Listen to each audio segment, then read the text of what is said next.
Last 2 వీడియోస్లో మంచి మంచి ఫీడ్బ్యాక్ వచ్చింది. ఇన్ఫ్యాక్ట్ ఇక్కడ చూస్తే యూనిక్ ఐడి ఎందుకు పెట్టాలి, తర్వాత 2 నేమ్స్ సేమ్ ఉంటే ఏమవుతుంది, అలాగే దాని మీదనే 2 క్వశ్చన్స్ వచ్చేసినాయి మనకి.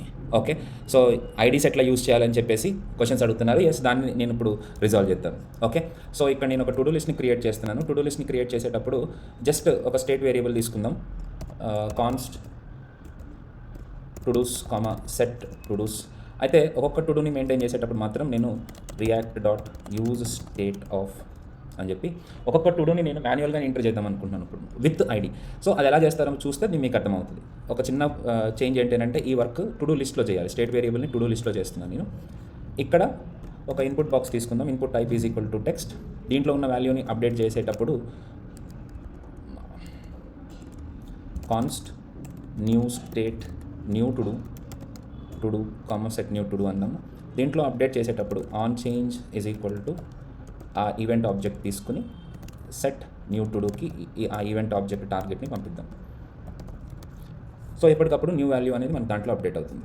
అదే నేను ఎప్పుడైతే నేను బటన్ తోటి న్యూ యాడ్ టు డూ అని క్లిక్ చేస్తానో అప్పుడు మనకి ఈ విధంగా ఉంటుంది. క్లిక్ చేసినప్పుడు దీని మీద క్లిక్ చేసినప్పుడు on click is equal to అని చెప్పి ఈ సెట్ టు డూస్లోకి న్యూ టు డూని యాడ్ చేయాలి. సో దానికోసం నేను యాడ్ టు డూ అని చెప్పి ఒక ఫంక్షన్ రాసుకుంటాను. ఇక్కడ ఫంక్షన్ యాడ్ టు డూ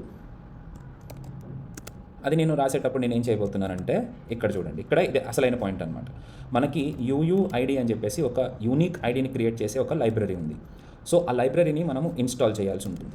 ఆ యూయూఐడి లైబ్రరీ ఇలా ఉంటుంది. యూయూఐడి npm అని మనం టైప్ చేస్తే దాన్ని ఇన్స్టాల్ చేసుకుని దాంట్లో v4 వర్షన్ని మనం యూజ్ చేసుకోవాలి.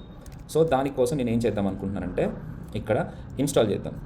సో ఈ వీడియో పెద్దగా అయిపోతే రెండో పార్ట్ కూడా పెడతాను, ప్లీజ్ వెయిట్ ఫర్ ఇట్. ఇక్కడ npm ఇన్స్టాల్ యూయూఐడి ఇన్స్టాల్ అయిపోయిన తర్వాత ఇంపోర్ట్, ఇక్కడ ఏమి ఇచ్చాడో చూడండి, ఇంపోర్ట్ v4 యాజ్ యూయూఐడి. దీన్ని కాపీ చేసేసి ఇక్కడ పేస్ట్ చేసేసిండి. ఇప్పుడు నేను యాడ్ చేసేటప్పుడు నేను ఒక ఆబ్జెక్ట్ని ఇన్సర్ట్ చేయాలి. సో ఫస్ట్ నేను కొత్త టు డూని క్రియేట్ చేసుకుంటాను. ఎట్లా అంటే const todo is equal to title is new todo. New టు డూలో ఏముందో అదే టైటిల్. అట్లాగే ID is equal to UUID v4 అని పెట్టుకుంటాను అనమాట. సో అప్పుడు ఏమవుతుందంటే ఇక్కడ కొత్త టు డూ ఒకటి క్రియేట్ అయ్యి ఆ ఐడిలోకి స్టోర్ అవుతుంది. అండ్ స్టేటస్ ఏమో డిఫాల్ట్గా ఫాల్స్ అని పెట్టేసి అప్పుడు సెట్ టు డూస్ లోపల ఆల్రెడీ ఉన్న టు డూస్ని అలాగే ఉంచేసి కొత్త టు డూని యాడ్ చేస్తాను. ఫస్ట్ టైం మనకు టు డూ ఏముండకపోవచ్చు, కానీ కొత్త టు డూ యాడ్ అయిన తర్వాత న్యూ టు డూ అవుతుంది. ఇప్పుడు నేను నెక్స్ట్ వీడియోలో మీకు దీని అప్డేట్ ఏంటి అని చెప్తాను. అంటే దీనివల్ల మనం కొత్త టు డూని ఎట్లా క్రియేట్ చేసినప్పుడు ఈ ఐడిని ఎట్లా యూస్ చేయాలని నెక్స్ట్ వీడియోలో చెప్తాను. అప్పటి వరకు మాత్రం దీన్ని లైక్ చేయడం మర్చిపోకండి.